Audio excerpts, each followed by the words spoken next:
Israel যখন ইরানকে শেষ করার ছক কষছে, ঠিক সেই সময় ইয়েমেনের হুতিরা পরিণত হচ্ছে ইসরায়েলের পতনের সম্ভাব্য কারণ হিসেবে। গাজার জন্য লড়াই করা এই সশস্ত্র গোষ্ঠী একের পর এক হামলায় ইসরায়েলের নিরাপত্তা ব্যবস্থাকে কাঁপিয়ে দিচ্ছে।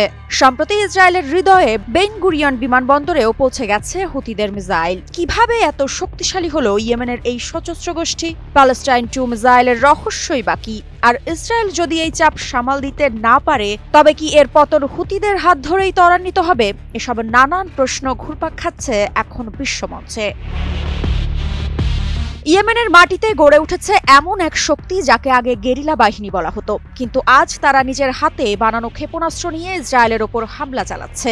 একের পর এক ক্ষেপণাস্ত্র ছুটে যাচ্ছে বেন গুরিয়ন বিমানবন্দর, হাইফা, এমনকি সামরিক ঘাঁটিগুলোতেও। ইসরায়েল আয়রন ডোম যতই উন্নত হোক, প্রতিটি হামলার আগে যে সাইরেন বেজে উঠছে সেটাই আতঙ্কের নাম। এদিকে হুতিদের হাতে এসেছে প্যালেস্টাইন 2 নামের মধ্যেই ফিলিস্তিনের প্রতিবার্তা। তাদের দাবি এটি হাইপারসনিক ব্যালিস্টিক মিসাইল, যার গতি ম্যাক 16, রেঞ্জ 2150 কিলোমিটার পর্যন্ত।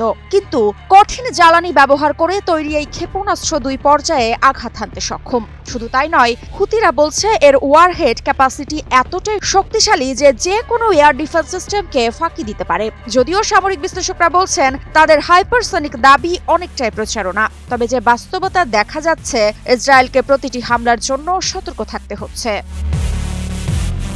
কেবল আকাশপথ নয়, সমুদ্রপথেও হুতিদের প্রতিশোধ। রেড সি, বাব এল মানদেব হয়ে ভূমধ্যসাগর পর্যন্ত বাণিজ্যিক জাহাজ টার্গেটে পরিণত হয়েছে। ম্যাজিক সিজ থেকে ইটারনিটি সি, তাদের হামলার তালিকায় যুক্ত হচ্ছে বড় বড় কোম্পানির জাহাজ। স্পষ্ট বার্তা, যে কোনো প্রতিষ্ঠান যদি ইসরায়েলের সঙ্গে ব্যবসা করে, তবে তার জাহাজ নিরাপদ থাকবে না।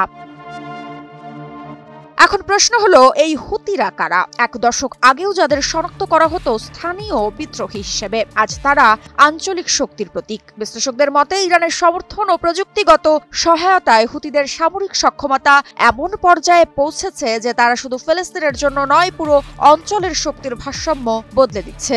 বিশেষজ্ঞদের ভাষায়, ইসরায়েলের নিরাপত্তা স্থাপনা যতই উন্নত হোক, প্রতিদিন বাড়তে থাকা হামলা একদিকে সামরিক চাপে ফেলছে, অন্যদিকে অর্থনীতিকে ধ্বংসের মুখে ঠেলে দিচ্ছে।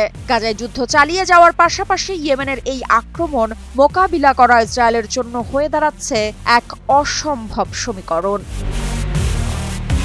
যদি এই ট্রেন্ড চলতে থাকে, একদিকে গাজা, অন্যদিকে ইয়েমেন, ইসরায়েল কি টিকে থাকতে পারবে? সামরিক বিশ্লেষকরা বলছেন হুতিদের কৌশলগত আক্রমণ দীর্ঘমেয়াদে ইসরায়েলের অর্থনীতি ও নিরাপত্তা ব্যবস্থাকে ভেঙে দিতে পারে। আর এই চাপ যদি বেড়েই চলে, তবে ইসরায়েলের পতনের সুর এখনই শোনা যাচ্ছে কিনা সেটাই বড় প্রশ্ন।